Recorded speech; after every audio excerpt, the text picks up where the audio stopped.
아기를 갖고 싶다면 이것을 당장 멈춰주세요. 어느 날 아는 한의사가 생겼다. 안녕하세요. 아는 한의사 제한입니다. 진료를 하다 보면 정말 간절하게 아기를 바라시는 분들이 많아요. 임신 잘 되지 않아서 힘들어하는 분들도 많으시고요.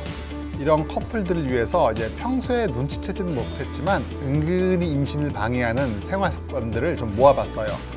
아기를 갖고 싶다면 당장 멈춰주세요. 아시겠죠?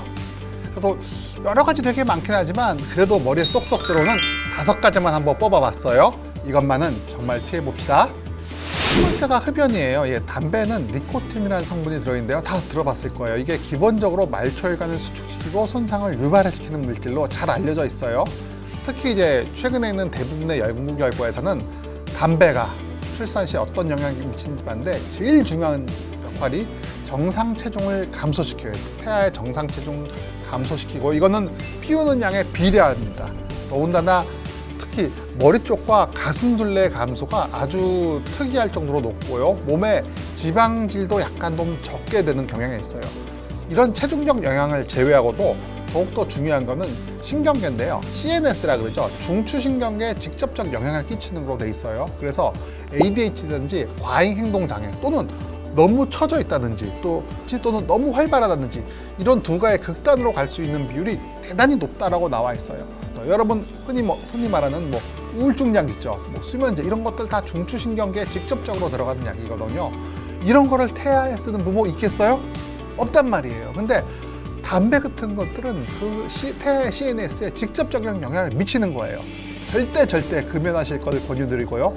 웬만하면은 아기를 가지겠다라고 말하면 최소 3개월 전부터는 금연, 웬만하면 1년 전부터는 금연을 권유드릴게요. 아시겠죠?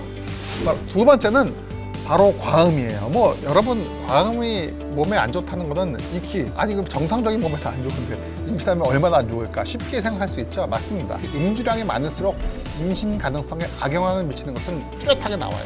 생리 주기의 변화율은 기본적이고요. 태아 기형에 아주 압도적인 여러 가지 문제를 많이 끼친다고 나왔어요. 원장님 그러면 그냥 우리는 임신 전에는 술을 영원히 끊어야 돼요. 왜 서양 애들 보면 영화에 보면 와인 한 잔 먹고 잠자리 가지던데 괜찮아요. 저녁 먹을 때 와인 한 잔 하고 술을 안 먹으면 밍숭밍숭해서 잠자리 가지기 힘들어요. 이런 분들 있어요. 알고 있습니다. 맥주 한 잔 또는 와인 한 잔 요 정도까지가 좋아요. 그런 거 먹고 자연스럽게 분위기 달아오면 침대로 되죠. 나는 이제 술 안 먹으면 밍숭밍숭해서 그때 오면 힘들어요. 다 알고 있습니다. 다 와서 말씀 많이 해주시고요. 그런 정도는 괜찮고요. 여기서 말한 정도는 일주일에 3회 이상의 음주를 의미하는 거예요. 그 정도의 음주는 꼭 피해 주시는 게 좋습니다. 술 어느 정도 먹어야 되는지 아시겠죠?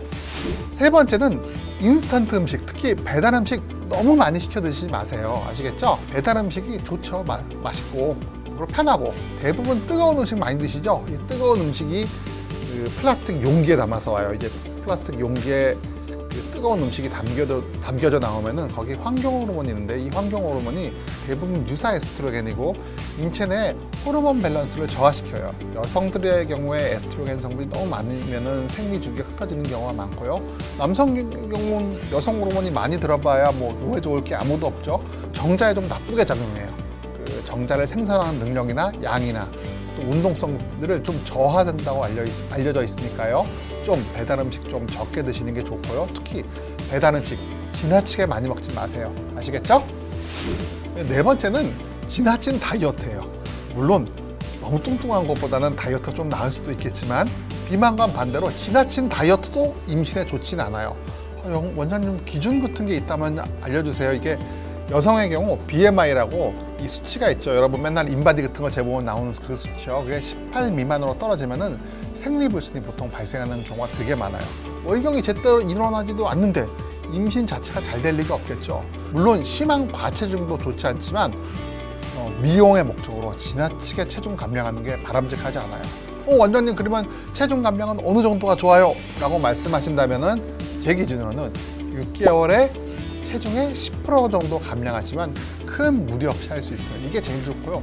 너무 급하다 그러면 3개월에 10%, 그 이상은 양보하기 좀 힘들 것 같아요. 아시겠죠? 5번째는 올빼미족이에요. 올빼미족. 정말 죽을 것 같아요. 요즘 OTT 서비스가 너무 잘 발달돼 있어요. 주말에는 뭐해요? 그러면 뭐 맛있는 거 먹거나 이런 거 하거나 이런 사람들도 있지만 야외 활동하거나 그러면 이제 밀린 미드나 볼 때 밀린 드라마 볼래 이런 사람들 너무 많더라고요.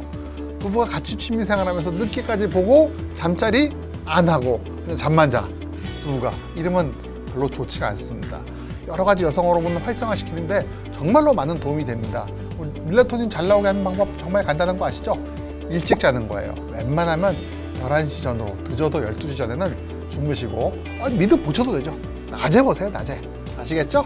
이렇게 밤중에 일찍 잠자는 거 너무너무 중요해요. 아시겠죠? 지난해 통계청 조사에서 조사한 자료에 의하면은 결혼한 커플들이 자녀를 낳지 않는 이유로 1등이 부부 생활이 중요해서예요. 뭐 그럴 수 있죠. 부부 생활이 중요해서 아기 낳지 않을 수 있잖아요. 근데 2등이 난임입니다. 즉 아기를 갖고 싶어 하는데도 불구하고 아기가 안 들어서는 거예요. 이렇게 난임 확률이 높아지는 추세인데요.